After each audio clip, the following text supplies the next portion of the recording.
Hello student, आज के इस वीडियो में class 8 history chapter number first जिसका नाम है यहाँ पे कहाँ, कब और कैसे। तो इस चैप्टर के अति लघुत्तरीय प्रश्नों का उत्तर करने वाले हैं जो सुगम इतिहास यानी भारतीय भवन बुक से संबंधित है। तो आपको इस चैप्टर में चैप्टर 1 से लेकर के चैप्टर 14 तक के जितने भी क्वेश्चन दिए गए उन सारे के सारे का आंसर आपको इस चैनल पर मिल जाएगा। आप लोग चैनल के प्लेलिस्ट पर जाकर देख सकते हैं। इसका पॉलिटी का भी हमने अपलोड कर दिया है, जो आपको इस वीडियो में उसका लिंक मिल जाएगा, जहां से आप पॉलिटी यानी कहने का मतलब है राजनीतिक जो शास्त्र है उसका भी आप आंसर क्वेश्चन देख सकते हैं, जो आपको इस वीडियो के डिस्क्रिप्शन में उसका लिंक दिया हो रहेगा। वहां से आप डायरेक्टली आप अपने पॉलिटिकल साइंस के चैप्टर 1 चैप्टर 2 करके सारे चैप्टर्स पर जा सकते हैं। तो चलिए फटाफट से बढ़ते अपने क्वेश्चंस की तरफ और उसको आंसर करते हैं। अगर आप लोग चैनल पे नए हैं तो चैनल को सब्सक्राइब कर लीजिएगा, क्योंकि इसी तरह के वीडियो का अपडेट आपको समय समय पे मिलते रहेगा और इसी तरह के वीडियो हम अपडेट करते रहते हैं, तो आपके पास पहुंचना बहुत ज्यादा जरूरी होगा। तो चलिए बढ़ते हैं अपने क्वेश्चंस की तरफ, जिसमें फर्स्ट क्वेश्चन देखिए कहता है कि तिथि के द्वारा किन प्रश्नों के उत्तर प्राप्त किए जा सकते हैं। तो इस प्रश्न का राइट आंसर होगा कि तिथि के द्वारा कहां, कब, कैसे और क्यों जैसे प्रश्नों के उत्तर प्राप्त किए जा सकते हैं। आपसे क्वेश्चन में पूछा था किन प्रश्नों का, तो वो कौन सा प्रश्न है, तो कहां तो आप तिथि के द्वारा उसको सोल्व कर सकते हैं, कब तिथि के द्वारा सोल्व कर सकते हैं, कैसे तिथि के द्वारा सोल्व कर सकते हैं और क्यों, तो तिथि के द्वारा। आप तिथि का मतलब यहाँ पे दिनांक से संबंधित है, ये भी आप थोड़ा सा समझ लीजिए। तिथि का मतलब यहाँ पे दिनांक है, तो इस चीज को आप समझ पाए होंगे। अब बढ़ते हैं आगे के क्वेश्चन, जिसमें क्वेश्चन नंबर 2 कहता है कि कोई दो घटनाओं के उदाहरण दे जिनकी तिथि निश्चित करना कठिन होता है। तो जैसे कि आप इस चैप्टर में पढ़े होंगे, आपके टीचर पढ़ाए होंगे, अगर आप लोग नहीं पढ़े तो कमेंट सेक्शन में लिख करके बताना, हम आपको इस चैप्टर को डिटेल से पढ़ा देंगे, जो आपके सुगम किताब में सुगम इतिहास में दिया गया है। ठीक है, तो आपने यहाँ पे पढ़ा होगा दो तरीके का। एक तो आपने पढ़ा होगा कि वैसे घटनाएं की तिथि जो निश्चित होती है और उनके बारे में जानना बहुत जरूरी होता है, और वो इजी तरीके से हम लोग जान भी लेते हैं। अगर एग्जाम्पल की बात करें तो आप ये भी देखे होंगे कि किसी राजा का राज्य अभिषेक कब हुआ, किसी कानून का पारित कब हुआ, सम्मेलन कब हुआ। तो ये सारे चीजों को आप इजी तरीके से तिथि से निश्चित कर सकते हैं। लेकिन अगर आपसे ये कहा जाए कि भारतीय राष्ट्रीय आंदोलन की शुरुआत कब हुई, तो यहाँ पे आपको जो तिथि है वो निश्चित करने में थोड़ा सा कठिन होता है। तो ये सारे चीज हैं जो हमने यहाँ पे लिखा है कि कृषि का विकास में तिथि को निश्चित कर पाना कठिन होता है और औद्योगिक विकास में तिथि को निश्चित कर पाना कठिन होता है। तो इस तरीके से आप यहाँ पे आंसर लिख लेंगे। अब बढ़ते हैं आगे क्वेश्चन इसमें और भी चीज है, जैसे कि सामाजिक धार्मिक परिवर्तन को आप तिथि के अकॉर्डिंग नहीं दे सकते हैं। इसको आप नहीं बता सकते हैं कि 1275 में लोगों को मन में आया कि अब सामाजिक धार्मिक जो परिवर्तन है उसको करें, या भारतीय राष्ट्रीय जो आंदोलन है उसको स्टार्ट करें। तो ये एग्जैक्ट तिथि नहीं है, ये धीरे धीरे मतलब लोगों के मन में आया और एक समय ऐसा आया जो 1857 के विद्रोह जैसे यहाँ पे आंदोलन लाया, जो राष्ट्रीय आंदोलन के रूप में उभरा। तो ये सारे चीज यहाँ पे कठिन होते हैं थोड़ा सा। तो अब बढ़ते हैं आगे की क्वेश्चन नंबर 3। क्वेश्चन नंबर 3 कहता है कि इतिहास के कालों को बताइए। तो आप पढ़े होंगे इस चैप्टर में, तो आपको पता ही होगा कि तिथियों के आधार पर इतिहास को 3 कालों में बांटा गया है। जैसा कि फर्स्ट है प्राचीन काल, सेकेंड है मध्यकाल और थर्ड है आधुनिक काल।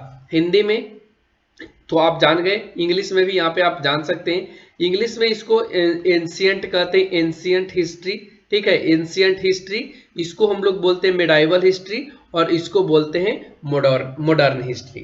ठीक है, लेकिन अगर आप और भी अच्छे तरीके से भारत के इतिहास पढ़िएगा तो इसको प्राचीन काल, इसको बोला जाता है मध्यकालीन भारत। ठीक है, इसको तो प्राचीन भारत भी बोल सकते हैं, प्राचीन भारत, ये मध्य भारत, और इसे आधुनिक भारत के नाम से जाना जाता है। तो इन चीजों को भी आप ध्यान में रख लीजिएगा। अगला जो क्वेश्चन आता है क्वेश्चन नंबर 4, इसमें कहता है कि 15वीं सदी में कौन कौन से आंदोलन हुए थे। यानी 15वीं सदी कहने का मतलब 1400 से लेकर के 1499 तक की जो भी घटनाएं हुई उनको हम लोग 15वीं शताब्दी के नाम से जानते हैं। यानी 100 वर्षों के जो साल होते हैं उनको एक शताब्दी या एक सदी के नाम से जाना जाता है।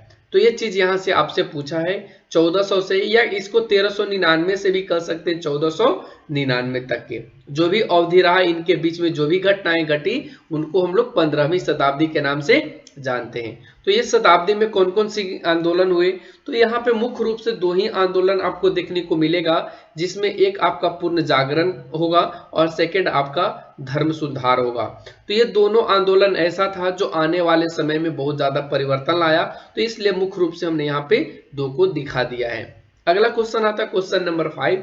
क्वेश्चन नंबर देखिए 5 में आपको कहता है यहाँ पे आपसे कि पूंजीपतियों का उद्देश्य क्या था। तो आप इस चैप्टर को पढ़े होंगे तो आपको पता चला होगा कि पूंजीपतियों का जो मुख्य उद्देश्य था वो ये था कि वो उत्पादन की जो क्षमता है उसको बढ़ाए। यानी जहां एक वस्तु की उत्पादन हो रही थी तो उन लोगों को था कि अब यहाँ पे 400 वस्तुओं का उत्पादन हो, और ये जब उत्पादन हो जाती थी तो ये सारे जो वस्तुएं थे उनको बेचने के लिए भारी मात्रा में निर्यात की भी आवश्यकता होती थी। तो ये सारे चीज पूंजीपतियों का मुख्य उद्देश्य बन गया था, वस्तुओं का ज्यादा उत्पादन करना और उनको बहुत जल्दी और कम समय में उसे बेच देना।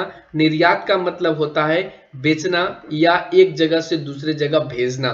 ठीक है, निर्यात का मतलब बेचना कह सकते हैं या एक जगह से दूसरे जगह भेजना वस्तुओं को जिन्हें उत्पादित किया गया था, जिनका प्रोडक्शन किया गया था।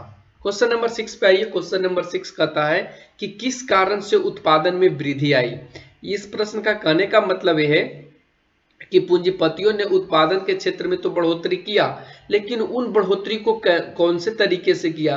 तो आप लोगों को यहाँ पे बहुत इजी प्रश्न था और इजी वे में इसका आंसर भी देना है कि मशीनों के द्वारा, ठीक है, मशीनों के द्वारा जो उत्पादन था उनकी संख्या में वृद्धि लाया गया, उनकी बढ़ोतरी की गई। जैसे कहने का मतलब पहले एक मजदूर 5 काम को कर रहे थे तो यही अब एक मशीन कम से कम 100 काम को एक साथ कर रही है। तो यहाँ पे प्रोडक्शन यानी यहाँ पे जो उत्पादन है वो तो बहुत तेजी से वृद्धि होगा ही, उसमें बहुत ज्यादा बढ़ोतरी होगा और बहुत ज्यादा उसमें प्रॉफिट भी पूंजीपतियों को होगा या कह सकते हैं कारखाना मालिकों को होगा। ठीक है, तो इस तरीके से आपको यहाँ पे आंसर लिखना था।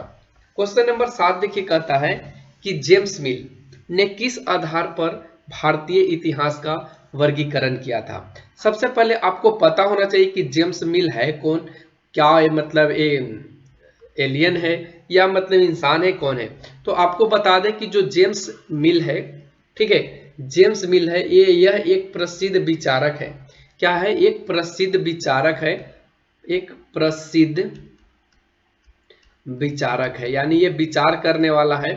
ठीक है, और एक और भी आप बात याद रखेंगे कि इनकी एक बुक है जिसका नाम है a history of the British India. यहां पे लिख देते हैं a history of the British India, ये इनका पुस्तक है। और आपको बता दें जेम्स मिल जो है वो आपका यहाँ पे देखने को मिलेंगे विचारक के रूप में और साथ में ये फीमेल है। ठीक है, तो इस चीज को आप थोड़ा सा यहाँ पे ध्यान रखिएगा। तो कहता है जेम्स मिल ने किस आधार पर भारतीय संविधान, भारतीय इतिहास का वर्गीकरण किया था। तो इस प्रश्न का राइट आंसर होगा ये धार्मिक आधार पर भारतीय जो इतिहास था इसको कैटेगराइज किया था 3 भागों में। एक आपका प्राचीन था, सेकंड आपका मध्य था और थर्ड आपका आधुनिक था। ठीक है, तो ये चीज से यहाँ पे डिवाइड किया गया था। अब आगे का क्वेश्चन आता है क्वेश्चन नंबर 8 कि जेम्स मिल ने इतिहास के तीनों कालों की क्या विशेषता बताई थी।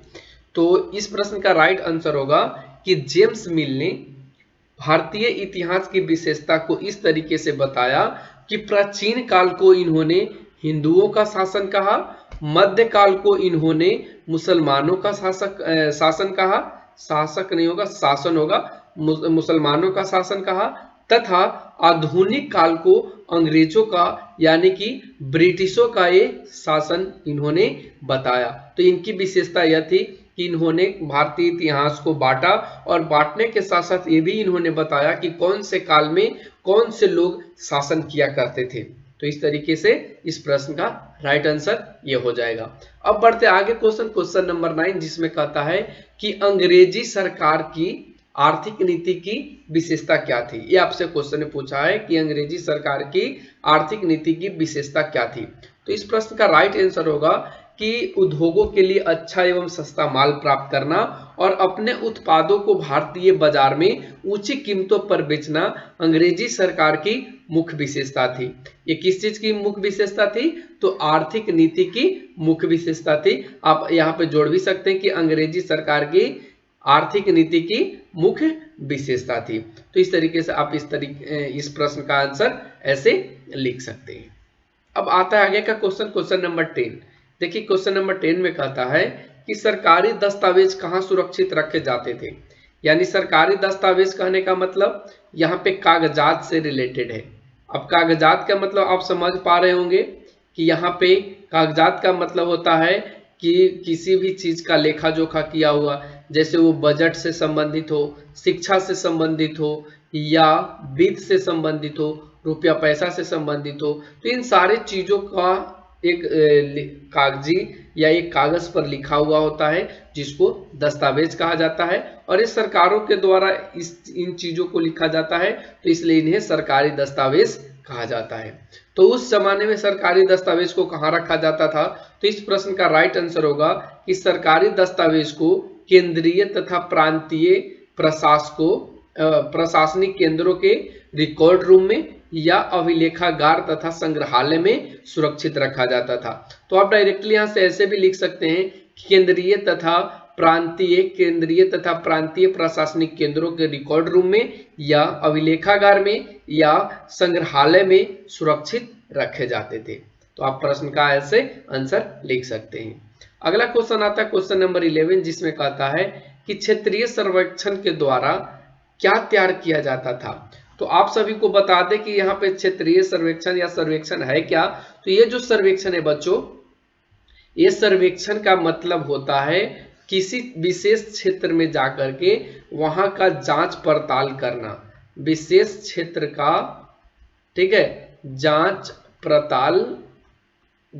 पड़ताल करना यहाँ पे सर्वेक्षण के अंतर्गत आ जाता है।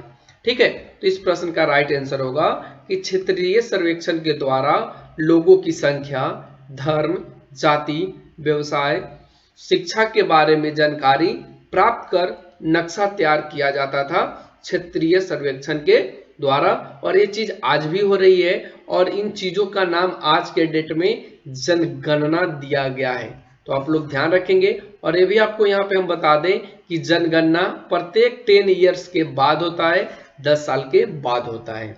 अगला जो क्वेश्चन आता है आज का 12 नंबर क्वेश्चन, जिसमें कहता है कि आधुनिक काल के नेताओं ने अपने विचारों को लोगों तक किस प्रकार पहुंचाया। तो ये आधुनिक काल कहने का मतलब कब से है? ये ब्रिटिश को इंडिया से हटाने या इंडिया से भगाने का जो टाइम रहा है उसी को आधुनिक काल के नाम से जाना जाता है। तो इस समय के जो नेता लोग थे, जैसे एग्जाम्पल के रूप में अगर हम गांधी जी की बात करें, फिर उसी तरीके से सुभाष चंद्र बोस की बात करें, तो ये सभी जो नेता थे ये अपने विचार लोगों तक कैसे पहुंचाते थे।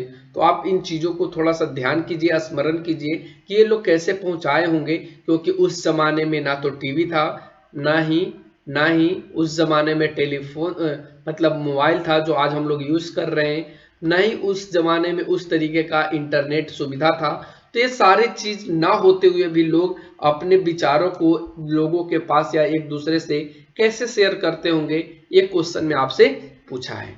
तो उत्तर में हमने लिखा है कि उस जमाने में जो समाचार पत्र छपती थी उनके माध्यम से जो नेता थे वे अपने विचारों को लोगों तक पहुंचा सकते थे, आत्मकथा के द्वारा पहुंचा सकते थे, पत्रिका के द्वारा पहुंचा सकते थे, और इन सबों के माध्यम से वे अपने विचारों को अनेक क्षेत्र में या विभिन्न क्षेत्र में रहने वाले लोगों तक पहुंचा सकते थे अपने विचार को। ठीक है, तो ऐसे आप प्रश्न का आंसर लिख सकते हैं। अगला जो क्वेश्चन आता है क्वेश्चन नंबर 13, इसमें कहता है कि दो स्रोतों के नाम लिखिए जिनमें आम आदमी की जानकारी मिलती है। तो देखिए आम आदमी की जानकारी के लिए वैसे चीज यहाँ पे जरूरत है जिसमें आम लोगों के जीवन तक वो चीज संभव हो सके। तो इस प्रश्न का राइट आंसर होगा कि लोकगीत।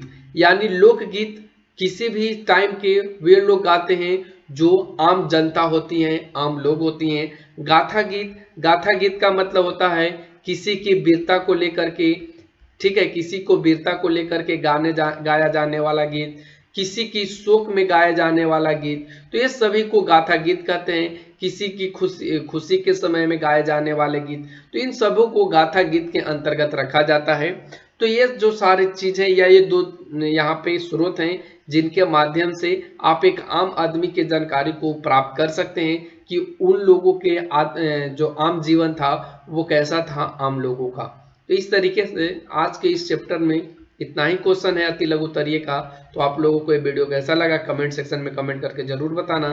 Thanks for watching, take care, bye bye. फिर मिलते हैं अगले चैप्टर के अगले क्वेश्चन आंसर के साथ।